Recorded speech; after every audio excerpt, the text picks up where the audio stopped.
Hello, everyone. Welcome to JPNN. It is March the 9th. We got a little bit of news. We didn't do news Monday. There's a lot happening here. We'll be covering the State of Play live, so that's a different VOD. A little bit later in the day, definitely go check that out. I'm sure there will be some fun announcements. But first, we have to get to, whatever the fuck Activision Blizzard's up to. So let's go see what they're doing, as well as a whole bunch of other stuff.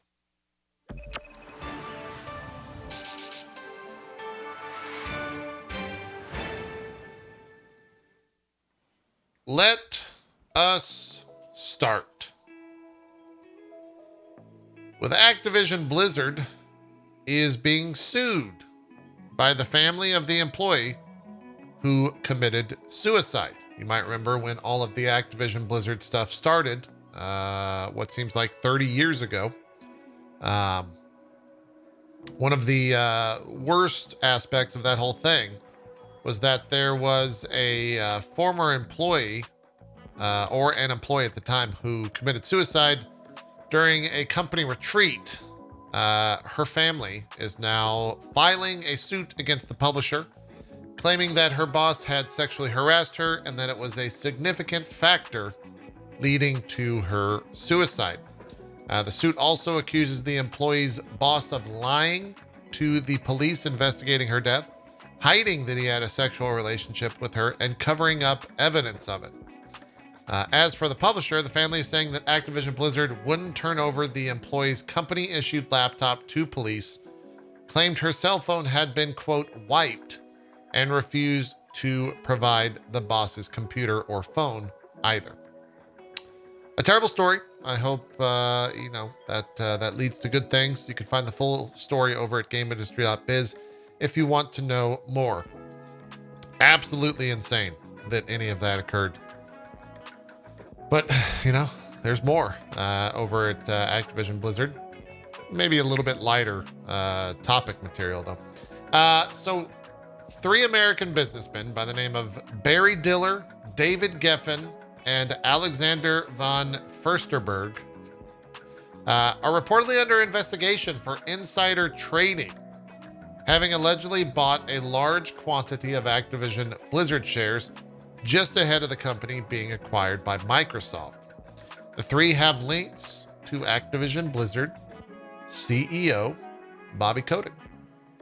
According to a report from the Wall Street Journal, the 3 men bought options to purchase 4.12 million Activision shares on January the 14th for around $108 million, 4 days before the Microsoft acquisition was announced.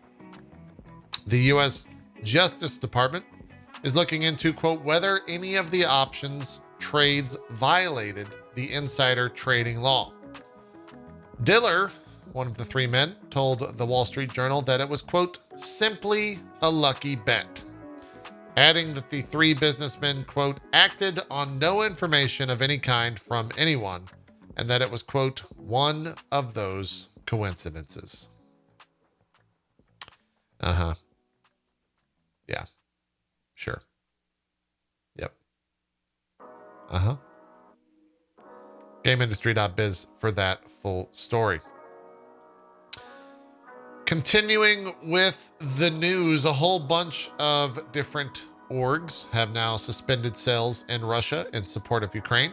Activision being one of them, Epic another, Nintendo, kind of in a weird way, has put the Russian eShop into maintenance mode due to the payment service being non-functional at present. Ubisoft also updated their, quote, how Ubisoft is supporting our teams and the people of Ukraine today by stating, quote, in light of the ongoing tragedy in Ukraine, we have decided to suspend our sales in Russia. Take-Two is not only pulling all of its activity in Russia and Belarus, but also stopping sales of their games and even preventing them from being installed. I don't know how they're doing that, but yeah. All that stuff is happening, obviously. GameIndustry.biz has all those different stories. Riot is doing a little bit more and donating Battle Pass cells to humanitarian relief in Eastern Europe. Shout out to Riot for doing that. March 5th to March 12th, all proceeds from the Battle Pass sales for Valorant, League of Legends, Legends of Runeterra, Teamfight Tactics, and Wild Rift, as well as the new B skin line in League of Legends, will be donated to support humanitarian relief efforts in the region. RiotGames.com has that story if you want to read up on that. So it's cool. It's cool to see all the big game devs. And those are only like 4 or 5 that happened in the past 96 hours. There's been a bunch of other studios that are doing the same thing as well. Moving along, Take-Two Interactive is currently facing a class action lawsuit over its use of loot boxes in the best-selling NBA 2K games. Bloomberg is reporting that the suit was filed on behalf of a minor and their guardian at the Winnebago Country Circuit Court in January, before moving to the Illinois Northern District Court last month. The complainant says that the loot box, quote, psychologically distance players from their true financial impact of such purchases, noting that in the case of minors, these are often paid for by a parent's credit card. It adds that loot boxes are particularly attractive to minors who may not understand the link between virtual currency and real-world spending, or that such purchases are often non-refundable. Yeah, I mean, that's it. That's the game in a nutshell. The plaintiff is requesting at least $5 million in damages, and the suit stating defendants' unfair, deceptive, unlawful practices, including illegal gambling practices, deceive, mislead, and harm consumers. A Take-Two spokesperson declined to comment to Bloomberg on the lawsuit. I wonder if anything will happen. I wonder if that gets settled out of court. Most likely it would. I'd be surprised if anything comes from that. WWE has had talks with EA about future video games, with the partnership between WWE and Take-Two Interactive, the parent company of 2K Sports, might be coming to an end in the near future. Mike Shaw reported on Fightful Select that WWE had preliminary discussions about bringing its video games to the publisher. Quote, WWE has shown a lot of frustration with the reception and lack of success for their recent games, one source said. The gaming market is a major selling point for them, and they believe they've fallen behind the competition. I don't know if you've seen some of those WWE games in recent years, but they might actually be some of the worst video games to ever exist. They're really, really bad. Like, exceptionally awful. Like, they're real rough. I don't know about the current one. Someone in chat saying it's actually kind of good, but those previous ones, whew. Little rough. Rimworld has been removed from sale in Australia on Steam. Existing owners are unaffected. And the developer Ludion Studios released a statement about all of this. They said, hello, everyone. Unfortunately, we've just been informed that Rimworld has been made unavailable for new purchases by Australian customers on Steam. Steam keys do not work in Australia. If you buy the game on the Rimworld website, you will not be able to register your game on Steam. Friends cannot gift you Rimworld on Steam either, even if they don't live in Australia. From the info we have, this happened because a few days ago, the Australian Classification Board classified a potential console version of Rimworld as, quote, refused classification, or RC, meaning it can't be sold in Australia. We did not expect this to affect the Steam version because in previous similar cases, as with Disco Elysium, for example, an RC rating on a console version did not affect the availability of the PC version on Steam. We're not sure why this decision was made in Rimworld's case. Australia is going to continue being Australia for all this. I'm sure this will get resolved in due time if they do make changes for that. But yeah, I get it. I mean, I don't get it, but I understand why Australia does this, and it's because Australia and their classification board is actually insane. That's the reason why. Atari has completed an acquisition of long-running video game database Moby Games for $1.5 million. The deal has now been done, and Atari has full ownership of the renowned database, which has been active all the way back since 1999. Moving along, the Growth from Knowledge group reported that Gran Turismo 7 is the fourth new UK box number one in the past 4 weeks, overtaking Elden Ring. 76% of the sales, obviously for the PS5 version, with the remainder coming on PS4. No digital sales were in the number reported were included rather in the number reported. Elden Ring, of course, slipping to number 2. Pokemon Legends Arceus at number 3, and number 4 is Horizon Forbidden West. One of the reasons I see a lot of people always ask, like, who the fuck cares about what's going on in the UK?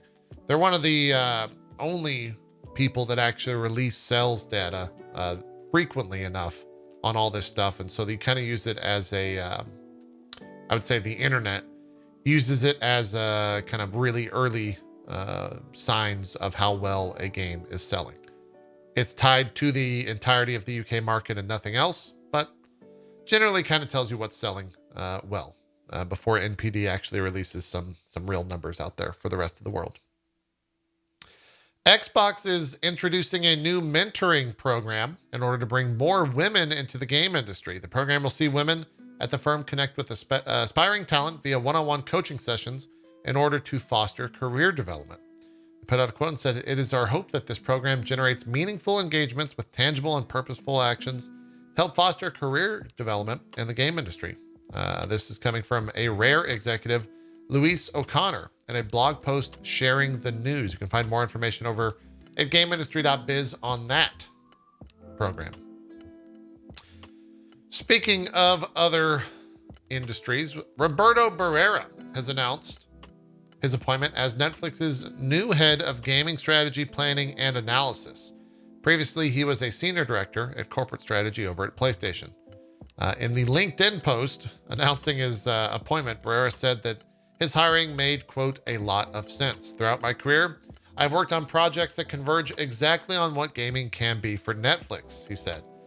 "To say that I am passionate about what we are building here is an understatement. I fully intend to take this opportunity to leverage incredible new technologies, capabilities, and content to elevate gaming through a unique offering that could only come from Netflix."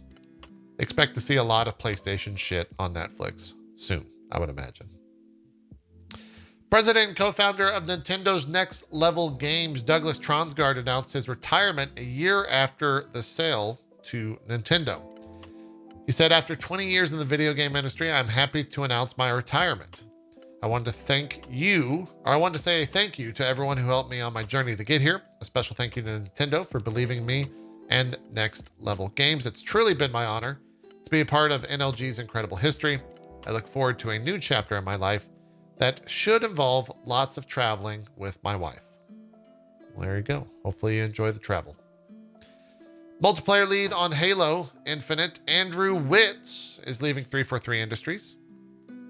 He put out a tweet that can be summed up and says, "Today was my last day at 343 Industries. It's been an honor leading the MP design over all these years. Thank you to all Halo fans for your feedback over the years. We made this game for you. I'm going to take some time off to relax and recharge, but I'm excited for what's next." Not a good look for 343 to lose your multiplayer lead. Tough times for Infinite. Hopefully they can get a replacement in quick and get that game, I guess, updated. I'm not even sure really what it needs. I'm so far removed from that statement now. Let's move on to more gaming related news though, as it pertains to actual games and not industry stuff. Forspoken, that Square Enix game, got delayed to October 11th. Okay, sure. Advance Wars 1 and 2 Reboot Camp, which was originally scheduled to release on April 8th, has been delayed. Nintendo cited the ongoing war in Ukraine as the reason for this. I get that. Warner Brothers Gotham Knights finally got a release date. That's coming out October 25th. Square Enix is, you can hear them actually shouting in the background. They're very upset that they thought they were in the clear. No other games were going to be releasing. Well, there you go. Warner Brothers, Gotham Knights, 25th October. Pillars of Eternity 2 Deadfire is no longer coming to the Switch. The publisher Versus Evil announced its plans to cancel a Switch version of the game on Discord. They also wrote via Reddit, "Hey there, unfortunately, after much deliberation, we have decided not to move forward with Pillars of Eternity 2 Deadfire for the Nintendo Switch." I get that. Yesterday, the Evo series announced the 2022 games for their upcoming event. They've got Street Fighter V, Guilty Gear Strive, Mortal Kombat 11, Tekken 7, King of Fighters 15, Melty Blood, Type Lumina, Dragon Ball Fighters Z, Grand Blue Fantasy Versus, and Skullgirls Second Encore. I, for one, will 100% be watching the Guilty Gear Strive portion of that tournament. And as stated in a previous episode of JPNN, the Super Smash Bros. Will not be there at EVO 2022, as Nintendo did not want to be part of that event. I get that. I get that. When is EVO 2022? What is it, like 149 days from now? Is that right? It doesn't even say in this. Oh, here it is. The 5th and 7th. 5th through the 7th of August. Okay, great. Keep an eye out for that. The Lost Ark March update was announced earlier this morning. In it, you will find the Kadan story episode, which includes new islands as well as a brand new story. The Abyss Raid Argos is going to be there. The Arcadia Grand Prix, Competitive Proving Ground Season 1, which is ranked PvP, new skins, and new login bonuses, plus a lot of different bug fixes. I'm sure that community is very excited to hear all that. You can find more information over at playlostark.com/news with all the patch notes for that. Square Enix launched its Final Fantasy 35th anniversary website. It includes really a lot of information about all the different Final Fantasies that have come out. They also mention an "and more" within the website when it comes to upcoming titles. Perhaps that'll get updated today, as I believe Final Fantasy 16 was missing from that "and more." Maybe it'll be at the State of Play. Speaking of State of Play, that's happening a little bit later today at 5 p.m. Eastern. We'll be covering that. They announced it yesterday.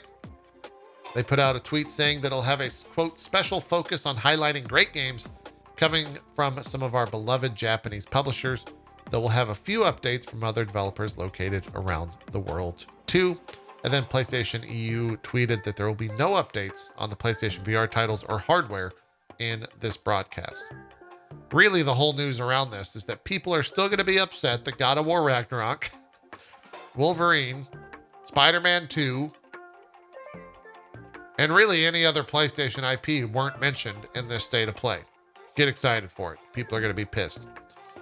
What else is going on? Speaking of Square Enix, Stranger of Paradise put out their recommended specs. We'll take a look at them real quick. It's a giant thing here.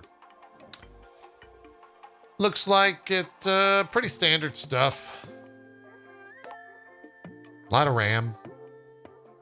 Not super GPU dependent. 80 gigs though. That's a lot. That's a lot of space right there. But overall, pretty standard stuff.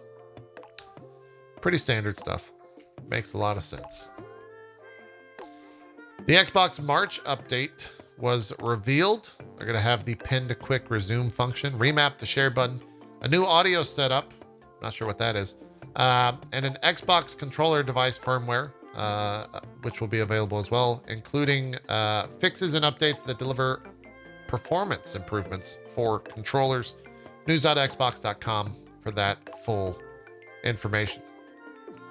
Dead Space is going to be doing a developer live stream on Friday, March 11th. What time is that happening? Did they say? They put out a video. Does it even say in this video?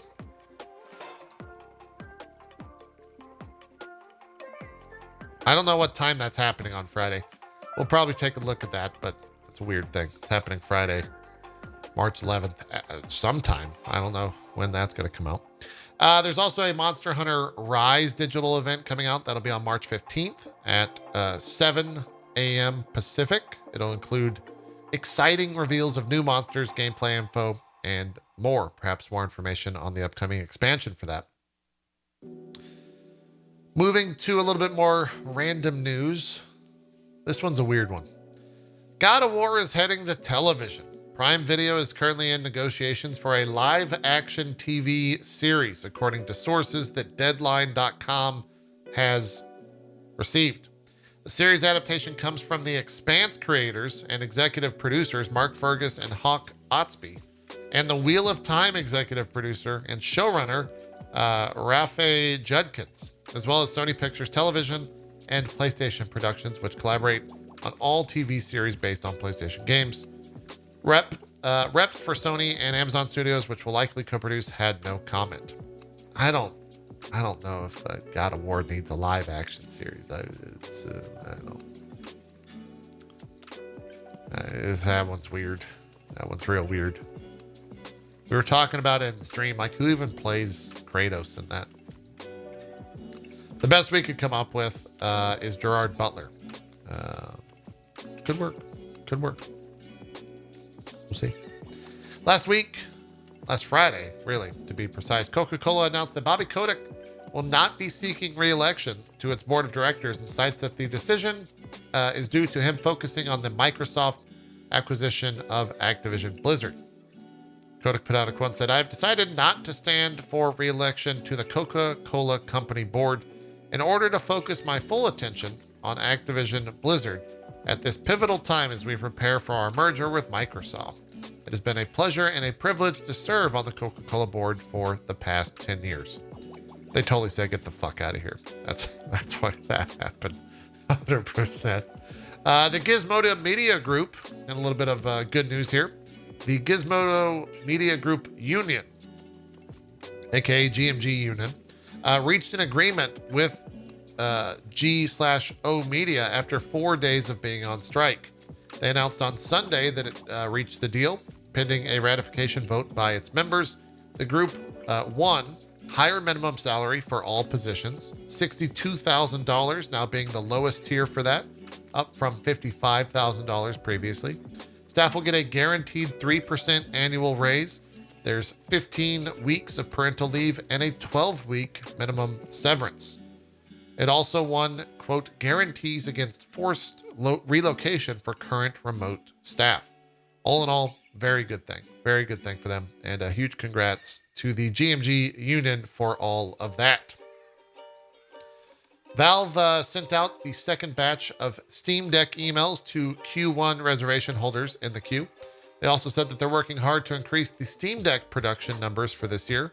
They've now clarified that if you're in Q3 on the Steam Deck page, so go and check if you haven't recently and you did order one of those. They're also looking into making Steam Deck available in more countries, including Japan, by the end of the year. Heading into the rumor mill. This is a big rumor. It's been rumored for so long, but you just got to put it out there in case it actually happens today. Bloodborne Remastered might be getting announced at the PlayStation State of Play today. Spoilers, it's not going to. But I'd be remiss if we didn't mention it. We'll see what actually comes out there. There's also a future State of Play, potentially, from Hogwarts Legacy showing up. A former lead designer of the game and ex-Avalanche/WB Games senior producer Troy Leavitt posted on Twitter that the timing works out for gameplay to be shown during the stream. Quote, neither confirming nor denying the rumor, but the timing seems about right to me, he wrote in response to online speculation about its appearance. So that wouldn't be today. That'd be sometime in the future. And then, according to popular industry insider ACCNGT, who has a pretty credible track record, they revealed information about Star Wars Eclipse several days before the entire reveal, is saying that a sequel to Infamous and Sly Cooper is reportedly in development. Could be brought up today, mentioned today. And then to close out the show, we have the game releases for the week. Let me load up JPNN and just check here. This week, we've got Chocobo GP, or if you're Danny O'Dwyer, aka Danny Odower, Chocobo GP. That comes out on the 10th. There's a new WWE 2K coming out on the 11th. And that's kind of it. kind of a slower week. Ashwalker, Submerged Hidden Depths, and Aztec Forgotten Gods are a handful of other games that are releasing. But mostly people are still finishing up Elden Ring as the big thing. Really, we won't start seeing big releases until probably the 18th for Stranger of Paradise. So that is that for the news. Thank you guys for watching. Feel free to drop a follow down below. Maybe drop a comment. And we'll see you guys for that State of Play happening here in about an hour and 45 currently from the time of recording. Or you can just watch the VOD as soon as this VOD ends on YouTube. All right? We'll see you Friday for more JPNN. Thanks for watching. We're out of here. Bye-bye.